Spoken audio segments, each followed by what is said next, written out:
안녕하세요. HIMS 명성 수학 강사 김지호입니다. 이번 시간에는 26학년도 서라벌 고1 1학기 기말고사를 같이 한번 살펴보도록 하겠습니다. 이번 시험은 선택형 17문항 총 84점, 서답형 2문항 총 16점으로 구성되어 있었습니다. 사실 변별력이 있었을 것으로 보이는 문항은 서답형 1번, 서답형 2번 이렇게 두 문항 정도 되겠습니다. 하지만 그 외에도 조건을 해석하거나 풀이 방향을 제대로 잡지 못했으면 어려웠을 것으로, 학생들에게 어려웠을 것으로 보이는 선택형 문항 11번, 14번, 15번, 16번도 같이 다루도록 하겠습니다. 먼저 11번 같이 보실게요. 행렬이 주어졌고 이 4개의 행렬의 곱에서 1행 2열의 성분이 0이 되도록 하는 x값이 2랑 알파랑 베타인데 알파 제곱 플러스 베타 제곱의 합이 6일 때 a와 b의 값을 구해서 더해야 하는 문제죠. 그래서 3줄밖에 안 되지만 되게 많은 조건들이 좀 들어가 있죠. 일단 주어진 행렬을 먼저 정리를 해야겠다라는 생각이 들죠. 행렬을 보셨을 때 좀 특징이 있어요. 단위 행렬처럼 비슷하게 생겼는데 1행 2열, 그러니까 오른쪽 위쪽에 있는 이 성분을 제외하고 1행 2열의 성분을 제외하고는 단위 행렬과 같습니다. 그럼 여기서 뭔가 규칙성이 나올 것 같은데 4개를 다 계산할 수도 있겠지만 일단은 앞에 있는 두 행렬을 곱하면서 좀 생각을 해보겠습니다. 두 행렬을 곱했더니 이렇게 나왔어요. 그러니까 얘를 동그라미, 얘를 세모라고 하면 이 행렬은 동그라미랑 세모를 합쳐서 1행 2열을 구성하면 되겠구나 라고 생각을 할 수 있고 여기에 세 번째 행렬, 네 번째 행렬을 순차적으로 곱해 나갈 건데 그때도 마찬가지로 계속해서 1행 2열의 성분을 더해가는 식으로 정리가 되겠죠. 따라서 4개의 행렬을 다 계산하지 않고도 규칙성을 발견했다면 바로 4개의 행렬을 1행 2열의 4개의 성분들을 더해서 바로 쓸 수 있겠습니다. 그렇다면 이 성분이 0이 될 때, 그러니까 얘를 편의상 fx라고 놓고 계산을 해볼게요. 3차식인데요. 이것의 실근이 2와 알파와 베타니까 x에 2를 넣었을 때 0이 되겠죠? 그렇다면 미지수 b를 정리할 수가 있어요. a로 정리를 할 수가 있고요. 이제 얘를 대입해서 fx를 조립제법을 써보도록 할게요. b자리에 마이너스 2a 마이너스 7을 넣었습니다. 자, 얘를 놓고 이제 또 정리를 하시면 이와 같이 정리가 되겠죠. 그렇다면 이제 fx를 조립제법을 통해 나온 수들로 식으로 정리를 해서 보시면 1차식과 2차식의 곱으로 정리가 될 거고 알파와 베타는 중괄호 안에 있는 2차식에서 나온 근이겠죠.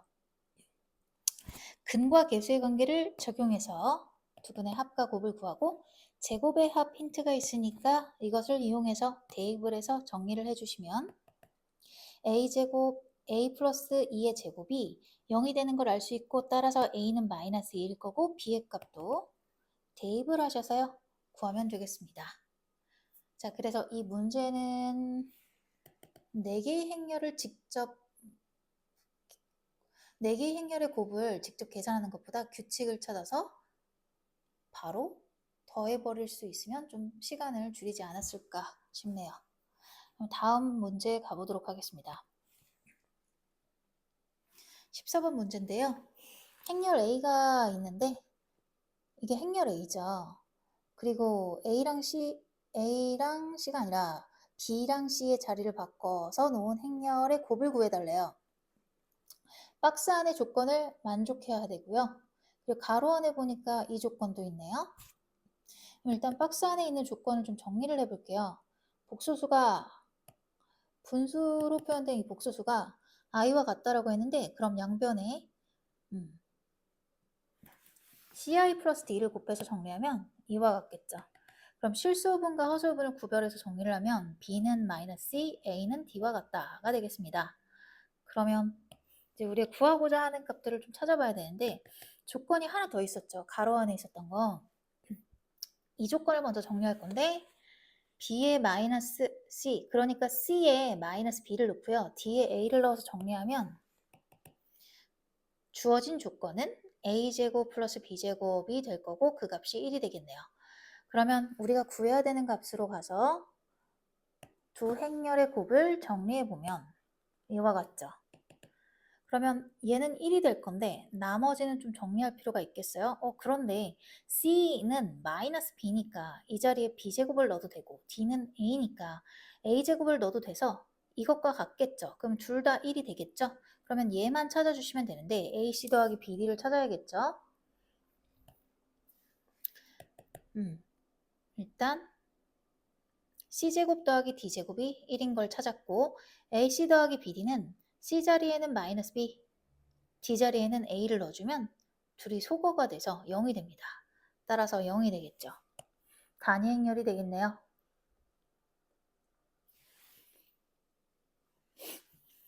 자, 그러면 다음 문제 가보도록 할게요.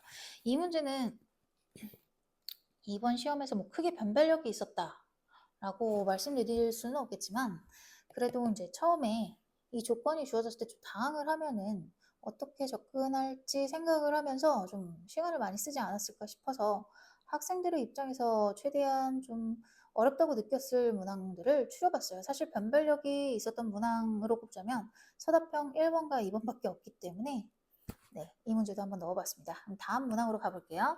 15번 개수가 실수 밑줄 쳐야겠죠.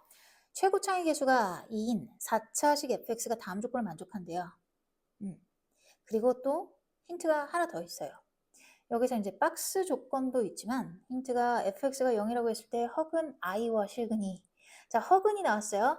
개수가 실수인 나중에 허근이 있다는 얘기는 켤레근으로 존재한다는 얘기예요. 따라서 fx는 최고차의 개수가 2니까 2를 써주고 x-i를 인수로 갖겠지만 개수가 실수인 4차 다항식은 당연히 켤레로 존재할 거니까 x 플러스 i도 인수로 가질 거고 2도 근이기 때문에 x-2가 들어오겠죠. 그럼 나머지 한 인수는 뭔지 모르겠어서 a라고 썼어요. 자, 이제 박스 힌트로 가볼게요.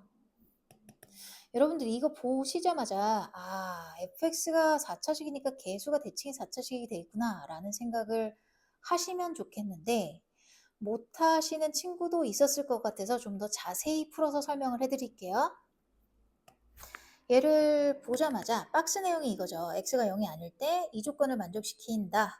얘는 개수가 대칭이 4차식이 될 수밖에 없어요. 예를 들어서 fx를 이제 최고창의 개수가 2라고 했으니까 이렇게 한번 써볼게요. 미지수 PQRS로 놓고 식을 써보면 fx분의 1은 대입을 했을 때 이와 같겠죠. 근데 여기다가 x 4제곱을 곱하게 되면요. 얘가 상수항이 되고 얘가 1차항이 되고 얘가 2차항이 되고 얘가 3차항이 되고 얘가 4차항이 되면서 내림차순을 쓰게 되면 개수가 뒤집히는 걸 볼 수가 있겠어요. fx에서 개수가 뒤집힌 형태가 되기 때문에 둘이 같아진다는 얘기는 무슨 얘기냐면 개수가 대칭인 4차식이 될 거고 당연히 s, 상수항 s는 2가 돼야 됩니다. 상수항이 2가 되기 때문에 얘는 a 값이 나오겠죠. 상수항이 여기서 뭐예요? 얘 곱하시면요. 여기서 최고차항은 2인데 얘를 다 곱하면 마이너스 4가 아니라 마이너스 a를 또 곱할 거니까 4a가 되잖아요. 4a가 2가 된다는 얘기는 a가 2분의 1이 된다는 얘기죠. 그래서 2분의 1을 여기다 넣어서 fx를 다시 한번 정리를 해보시면 이와 같고요. 우리가 구해야 되는 건 f-1이기 때문에 대입하기 좋게 얘는 전개를 하고요. 2를 맨 끝에 있는 여기다가 곱해서 정리를 해볼게요. 그리고 대입을 하면 그래서 18이 나왔습니다. 자, 이 문제에서 가장 중요한 포인트는 박스 안의 포인트. 이식을 보자마자 개수가 대칭인 4차식이어서 최고차의 개수와 상수항이 같다. 이게 가장 중요했을 것 같고요. 그 다음 두 번째 포인트는 중간고사 범위가 제대로 정리가 안 돼 있으면 개수가 실수인 와중에 허근이 있으면 켤레로 존재하겠구나. 이 포인트를 잡으셨으면 쉽게 풀 수 있는 문항이었습니다. 객관식 마지막 문항 16번 보겠습니다. 이 문항도 뭐 어려운 문제는 아니지만 풀이 방향을 잡지 못했다면 어려울 수 있어요. 시간도 많이 썼을 수 있고요. 그래서 다뤄보도록 할게요. 일단 공통된 부분이 반복이 되는 게 보이죠. 그런데 이 식이 서로 다른 실근의 개수가 3개래요. 이 서로 다른 세 실근의 합이 15라는 조건도 있어요. 조건이 지금 2개가 들어간 거예요. 서로 다른 실근의 개수가 3개, 서로 다른 세 근의 합이 15다. 이 힌트를 가지고 볼 건데 주어진 식 미지수가 x, p, q 뭐 이렇게 아무튼 x는 변수고 p랑 q는 상수겠지만 여기 써 있네요. 미지수와 변수를 합쳐서 3개가 있기 때문에 되게 어렵다 느껴지죠. 근데 같은 부분이 반복되기 때문에 이 부분을 치환을 해야겠다라는 생각이 본능적으로 들죠. 그렇게 되면 식이 2차식이 되고요. 인수분해해서 깔끔하게 이렇게 나오고 t의 값은 7, 3이 나올 건데 자, 이 방정식에서 서로 다른 실근이 3개라고 했잖아요. 그 말은 t에 대한 식을 정리해가지고 y는 3이라는 상수함수와 y는 7이라는 상수함수와의 교점을 찾았을 때 교점이 3개라는 말과 같을 거예요. 자, 이게 무슨 말이냐면 t를 정리를 해볼게요. t가 치환을 했던 t를 함수로 그래프로 표현을 하면 이와 같죠. 꼭지점이 p, q면서 기울기가 마이너스 1이었다가 플러스 1이 되는 직선이 될 건데 p, q의 위치는 모르니까 x축이랑 y축을 그리지 않았습니다. 그러면 이 와중에 실근이 3개, 즉 오른쪽에 그려진 t 함수는요. t는 3, t는 7. 그러니까 지금 이 함수가요. x축은 x고 y축 대신에 t축이 되겠죠. 그 와중에 t는 3, t는 7이라는 상수함수와의 교점이 3개가 돼야 되는 거니까 어쩔 수 없이 t는 3이라는 상수함수가 여기를 지나야 돼요. 그러니까 q는 3이 될 수밖에 없고 그리고 7은 당연히 그 위에 있어야 되니까 2개가 돼서 총 3개가 되겠죠. 네. 이런 상황을 얘기하고 있는 거예요. 그래서 실근이 3개면 교점이 3개니까 이 그림을 떠올리실 수 있어야 되고요. 그 다음으로 세 실근의 합이 15라고 했는데 지금 이 그래프는 x축과 t축에 관한 함수니까 서로 다른 세 실근은 당연히 x값이겠죠. 그러면 요 p값이 하나 나올 거고 이 지점과 이 지점을 알파랑 베타라고 할게요. 근데 이 절대값 함수는 기울기가 마이너스 1이었다 플러스 1이 되는 p, q에서 대칭이 되는 그러니까 x가 p라는 직선을 기준으로 선대칭인 함수가 되기 때문에 함수의 대칭성에 의해서 알파와 베타의 중점이 p가 됩니다. 따라서 알파 플러스 베타는 2p가 될 거고요. 세 실근을 더하면 3p가 될 거고 그것이 15니까 p의 값은 5가 되겠죠. 그러면 q의 값은 3이고 p는 5기 때문에 p 플러스 q의 값은 8이 되겠습니다. 자, 여기까지 객관식 문항을 같이 살펴봤고요. 이번 시험에서 변별력이 있었을 문항으로 판단이 되는 서답형 1번, 2번 같이 볼게요. 이미 선생님께서 작성해 주신 정답지를 참고하셔도 되고요. 근데 봐도 이해가 안 되신다 싶으시면 제 영상을 봐주시면 되겠습니다. 행렬 A와 B가 있어요.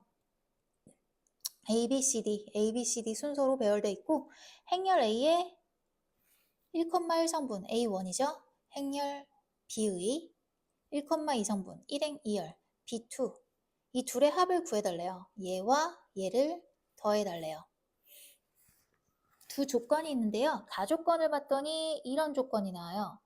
일단 x, y에 대한 항등식으로 해석을 하면 얘를 전개를 좀 해볼게요. 전개를 하시면 이와 같죠. 그럼 당연히 얘는 0이고 얘도 0이고 얘가 1이 돼줘야 된다는 얘기잖아요. 여기서 좀 조건들을 정리를 할 수 있으셔야 돼요. 행렬 A랑 B가 될 수 있는 후보들이 좀 생기는데요.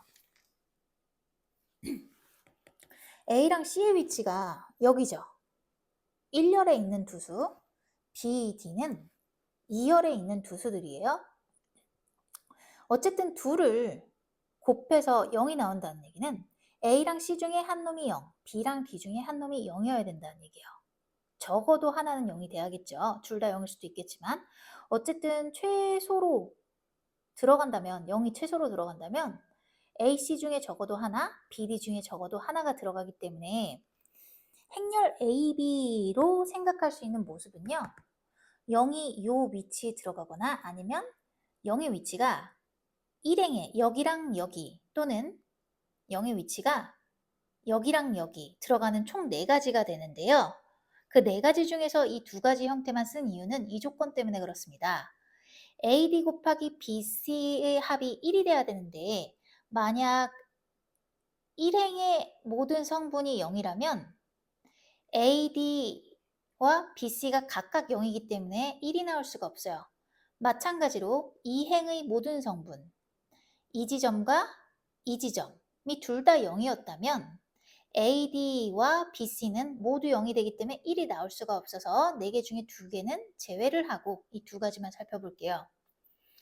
자, 이제 나 조건을 적용을 하면 좀 어느 정도 나올 것 같은데요. 그 전에 얘를 좀 더 마무리를 해볼게요. 지금 요 조건에 맞게 쓰고 요 조건에 맞게 0의 위치를 구성을 했고요.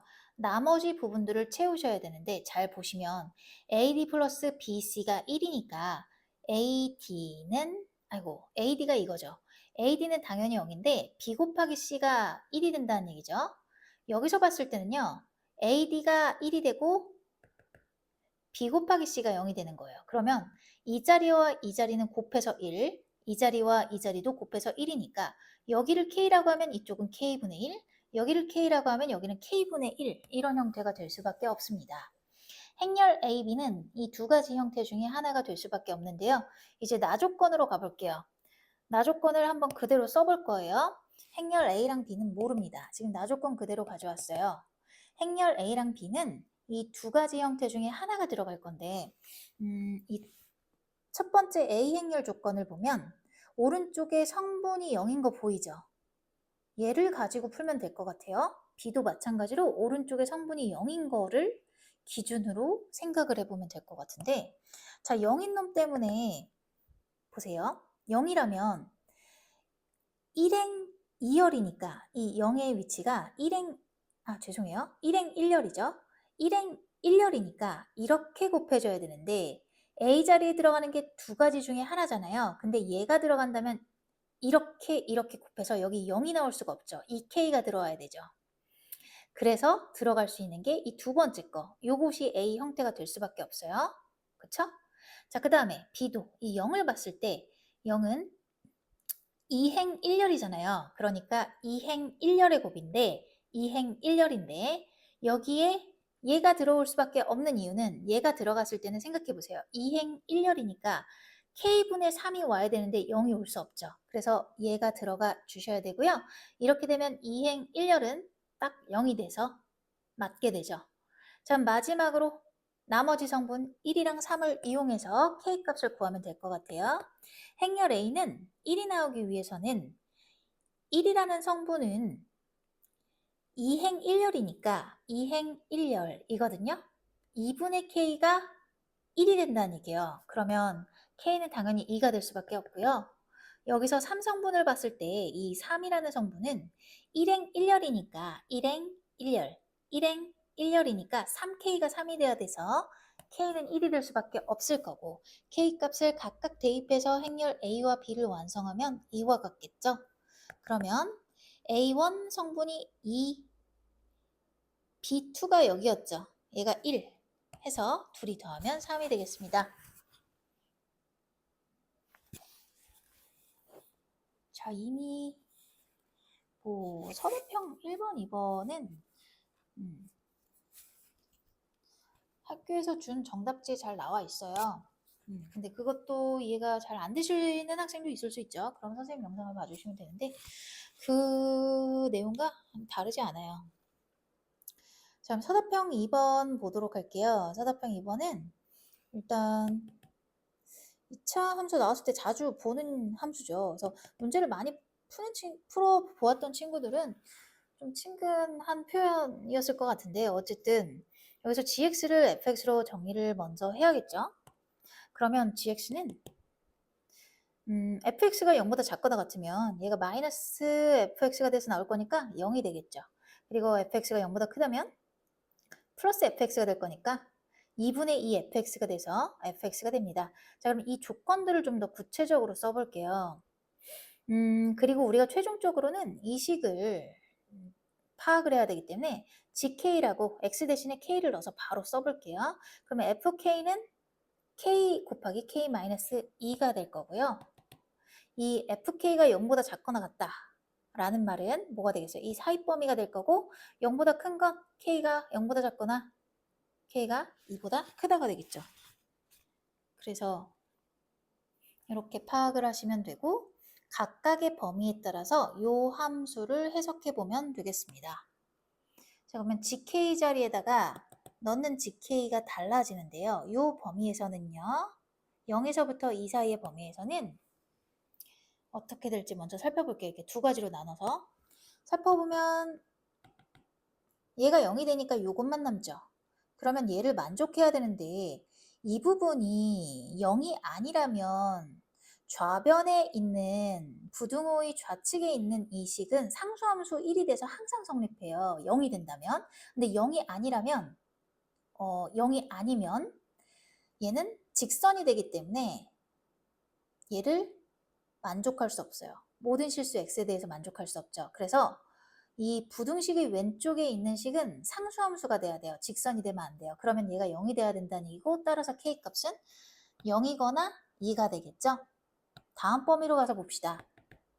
여기서는 gk가 이거기 때문에 그대로 대입을 하셔서 써주시면 얘와 같을 거고요. k가 0보다 작거나 2보다 크기 때문에 최고차의 개수는 무조건 양수가 될 수밖에 없죠. 그렇죠? k가 0보다 작아도 음수 곱하기 음수니까 양수가 될 거고 k가 2보다 크면 양수 곱하기 양수니까 양수가 되겠죠.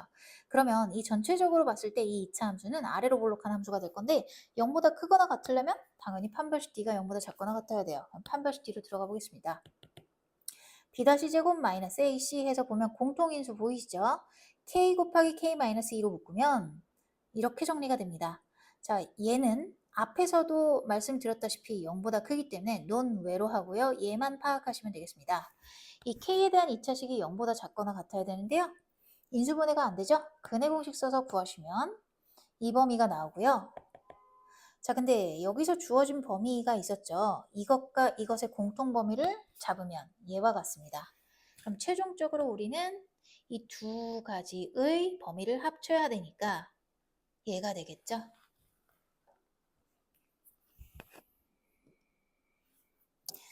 자, 그래서 여기까지 해설 영상을 마치겠습니다. 이번 시험은 극악의 난이도는 아니었지만 서답형 두 문항을 제외하고 다른 문항들 객관식 11번, 14번, 15번, 16번에서 풀이 방향이나 또는 조건 해석을 제대로 못하셨으면 시간을 많이 잡았었을 것 같으셔가지고 일단 같이 한번 다뤄봤고요. 네, 고생 많으셨습니다. 감사합니다.